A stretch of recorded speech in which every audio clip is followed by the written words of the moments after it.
नमस्कार आप सभी को। और आज मेरे साथ हैं श्री वीरेंद्र कंसवाल जी। आप हमारे ही विद्यालय में फिजिक्स के प्रवक्ता हैं और पिछले 21-22 साल से आप शिक्षा के क्षेत्र में काम कर रहे हैं। तो सबसे पहले मैं जो है कंसवाल जी का अपने चैनल की ओर से हार्दिक स्वागत करता हूं। और आज कंसवाल जी से जो हमें जानकारी प्राप्त होने वाली है वो उन्हीं के सब्जेक्ट के रिगार्डिंग फिजिक्स और ख़ासकर क्लास 12th वालों के लिए हम प्रश्न पूछने जा रहे हैं सर को। तो सबसे पहले कंसवाल जी मैं चाहूँगा सर कि आप अपनी शिक्षा दीक्षा के बारे में बताएं कि एमएससी और बीएड वगैरह जो भी आपने कौन सी है। सबसे पहले तो मैं अपनी को सौभाग्यशाली समझता हूँ कि हमारे प्रिय अनुज अनिल भंडारी जी ने अपने चैनल के लिए मुझे चुना कि भौतिक विज्ञान विषय में मैं आपके समक्ष कुछ अपनी बात रख पाऊँ। तो भंडारी आपका बहुत बहुत धन्यवाद और मैं अपना सौभाग्य भी समझता हूँ। मेरी जो शिक्षा दीक्षा हुई है ऋषिकेश में ही मैं सबसे पहले प्राइमरी जो सेक्शन हुआ मेरा वो देहरादून में हुआ। उसके बाद हाई स्कूल और इंटरमीडिएट मैंने यहीं ऋषिकेश से मैंने की है और एमएससी भी मेरी यहीं ऋषिकेश पीजी कॉलेज से हुई है। और उसके बाद मैंने बीएड किया और बीएड के बाद मैं शिक्षा विभाग में सबसे पहले मैं गुरु राम राय, बहुत सारे ब्रांचेज हैं पूरे देश में, पंजाब में मुझे मोहाली के पास में एक इंटर कॉलेज है वहाँ पढ़ाने का मौका मिला।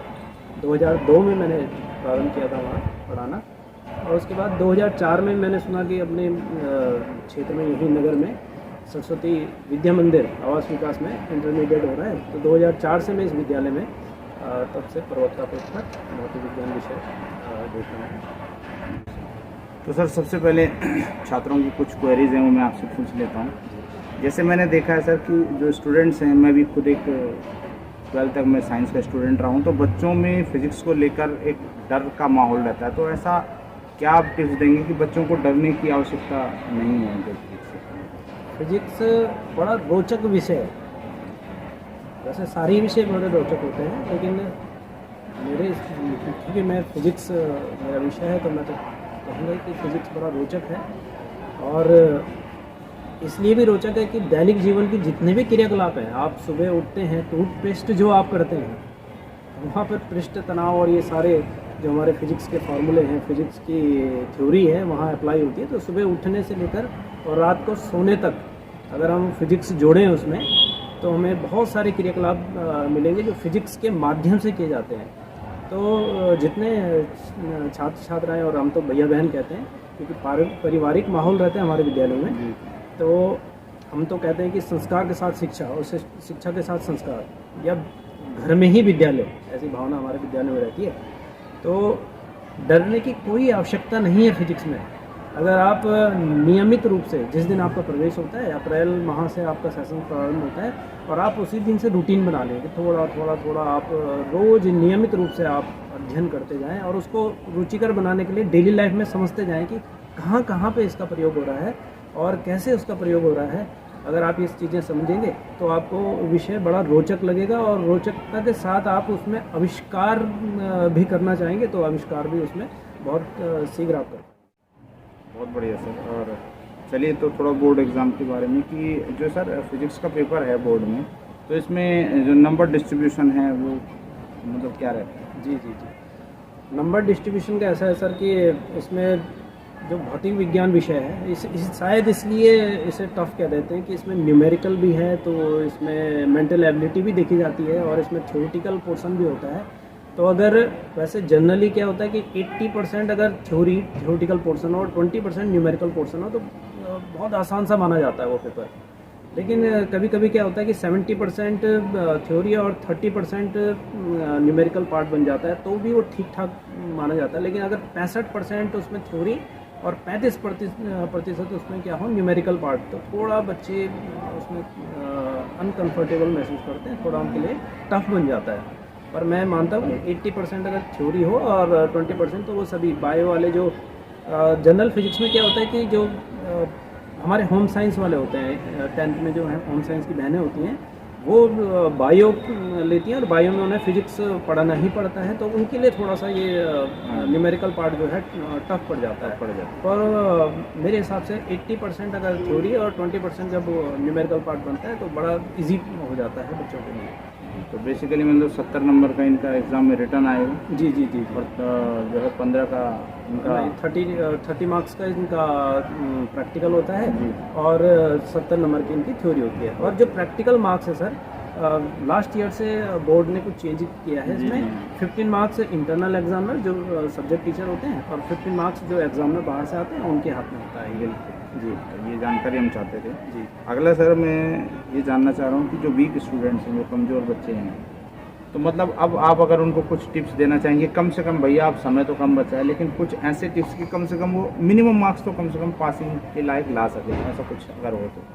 देखो सभी जो आपके चैनल के माध्यम से जिन्होंने भी सब्सक्राइब किया और जो आपके चैनल को देखते हैं उन सभी के लिए, और मैं तो अपनी क्लास में बोलता ही रहता हूँ और अपने जितने भी शुभचिंतक हैं सभी को मैं ये सलाह देता हूँ कि अगर उन्होंने साल भर मेहनत नहीं की है और साल भर पढ़ा नहीं है और आपके पास अगर कम समय है तो उस समय में आप केवल अगर 3-4 पार्ट पढ़ते हैं, तो वैसे तो जो भौतिक विज्ञान है हर विषय आजकल यूनिट वाइज डिवाइड है और हर यूनिट से पर्टिकुलर मार्क्स आते हैं। तो जैसे फिजिक्स में अगर आप फर्स्ट यूनिट, सेकंड यूनिट और 6th यूनिट आप कर लें तो उससे आपको 34 मार्क्स आपके कवर हो जाते हैं। देखो जो पहला दूसरा चैप्टर है फिजिक्स का वो मिला के 1 यूनिट बनती है, 8 नंबर का वो आता है। और जो दूसरी यूनिट है इलेक्ट्रिक करंट, विद्युत धारा जिसे कहते हैं हम, तो 8 मार्क्स उससे, तो 8 और 8 16 नंबर ये हो गए आपके।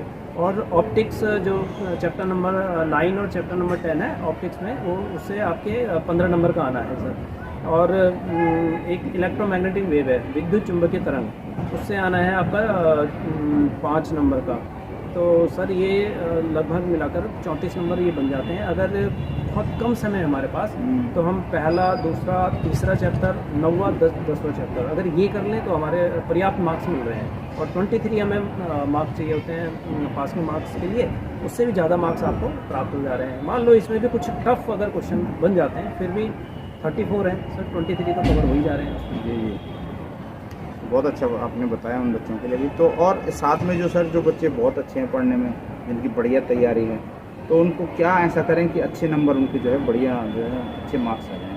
जी, तो मैं उन अच्छे बच्चों के लिए तो यही सलाह है सर कि नवंबर में हमारा जैसे नवंबर तक हो ही जाता है सिलेबस हमारा पूरा ना, तो नवंबर के बाद वो ये प्रैक्टिस मांगता है सर। जो भौतिक विज्ञान विषय है या फिर आपका रसायन विज्ञान है या गणित है, ये पीसीएम वर्ग जो है ये प्रैक्टिस बहुत मांगता है सर। तो जो अच्छे बच्चे हैं, जो स्कोरिंग करना चाहे, जो टॉप मेरिट में आना चाह रहे हैं, तो उनके लिए यही है कि वो अभ्यास करें कि वो 2 घंटे 15 मिनट में अपना पूरा पेपर हल कर लें। अब तो हमारे तो जैसे भौतिक विज्ञान में 28 क्वेश्चन होते हैं, तो 1.25-2 घंटे में अगर वो पूरा प्रश्न पत्र हल कर लेते हैं तो उसके बाद आपके पास पर्याप्त समय रहता है, 45 मिनट रहता है। और 45 मिनट में आप उसको एक एक प्रश्न को बहुत अच्छे से चेक कर सकते हैं, रिवाइज कर सकते हैं, देख सकते हैं कि मुझे कहाँ सुधार करना है। तो अगर वो अपनी स्पीड इतनी बढ़ा ले कि 2 आवर 15 मिनट में वो अपना प्रश्न पत्र पूरा कर पा रहा है, तो वो निश्चित रूप से बोर्ड में फर्स्ट नंबर पे ही आएगा सर। ओके, बहुत अच्छा सर। तो खासकर जैसे जो फिजिक्स सब्जेक्ट हैं, जैसे हमने देखा, आपने बताया कि फिजिक्स कितना इम्पोर्टेंट है एक साइंस के स्टूडेंट के लिए, तो जो फिजिक्स की एक अच्छी तैयारी है वो इनके फ्यूचर में कैसे काम आ सकती है आपको? जी, जैसे मैंने अब प्रारंभ में ही आपको बताया था कि जो भौतिक विज्ञान विषय है, फिजिक्स जो विषय है, वो डेली लाइफ से रिलेटेड है सर। हम जब सुबह उठते हैं और जब शाम तक सोते हैं ना, तो हम जितने भी क्रियाकलाप करते हैं वो फिजिक्स उसमें इंक्लूड है। जी जी। तो बेसिकली अगर फिजिक्स का कॉन्सेप्ट बहुत अच्छे से क्लियर है आपका, तो फिजिक्स हर जगह ही, हर फील्ड में ही काम आती है। लेकिन जो डिफेंस में जाने वाले हैं, फिजिक्स वहाँ बहुत अच्छा रहता है उनके लिए डिफेंस सर्विस में। और इसके अलावा इंजीनियरिंग फील्ड में इसका बहुत अच्छा रहता है सर। तो इन फील्डों में जाएं और साइंटिस्ट जो बनते हैं तो उसमें फ़िज़िक्स का बहुत बड़ा रोल है। स्पेस साइंस हो या कोई भी साइंस हो, उसमें फ़िज़िक्स का जरूर रोल है। जो वैज्ञानिक बनते हैं ना सर, तो उसमें भौतिक विज्ञान जो विषय है उसका हर डिपार्टमेंट में, हर फील्ड में उसका यूज़ है। बहुत अच्छा सर। आज तो आपसे जानकारी लेकर मुझे भी थोड़ा सा फिजिक्स के प्रति अच्छी वो आ रही है, फीलिंग्स आ रही हैं। अदरवाइज जब मैं 12th का स्टूडेंट था तो फिजिक्स में तो हम इतने वो नहीं थे, तो इसीलिए एक डर मेरे अंदर भी था फिजिक्स के लिए। करना नहीं है। ये बात है। तो अच्छा, लास्ट में अगर मैं सर आपसे ये कहूँ कि जो हमारे स्टूडेंट्स हैं उनको मोटिवेट करने के लिए आप एक लाइन में, कि वो फिजिक्स के पेपर के दिन मतलब डरे नहीं, उन्हें भय ना हो, एक लाइन में आप उन्हें बता दें कि क्या उन्हें करना चाहिए। देखो मेरा ये मानना है, और जो जिनसे भी बात मेरी होती है स्टूडेंट से, तो उनके लिए एक ही बात है, वो फिजिक्स की ही नहीं हर सब्जेक्ट के लिए है, जी कि जब आप प्रश्न पत्र देखते हैं या जिस दिन आपका पेपर है, प्रश्न पत्र आपके सामने है, तो वो डर हटा देना है कि ये पेपर कठिन है। सबसे पहला वर्ड आपके माइंड में आना चाहिए, बहुत आसान है, मैं कर लूँगा। एकदम सही। जब ये वर्ड आ जाएगा तो वो पॉजिटिविटी अपना आप ही आती है सर, वो अपना आप ही आता चला जाता है। मैंने ये देखा है सर स्टूडेंट में। बहुत अच्छा बताया आपने। तो आज कंसवाल जी आज हमारे बीच में आए, उन्होंने अपना समय हमें दिया, इसके लिए मैं सर का बहुत बहुत धन्यवाद करता हूँ। धन्यवाद कि आप हमारे बीच में आए और हमारे जो प्रश्न हैं, हमारे छात्रों के जो प्रश्न हैं, उनकी जो क्वेरीज थी, आपने उनको समझाया, उनके बारे में बताया। तो आज के लिए आपका बहुत बहुत धन्यवाद, और आप सभी को भी जो है इस प्रकार से आगे देखते रहें। साथ में भी और जो सब्जेक्ट हैं उनकी भी मैं जो है वीडियोज़ लाने की कोशिश करूँगा। इसके साथ ही आज के लिए धन्यवाद। जय श्री राम।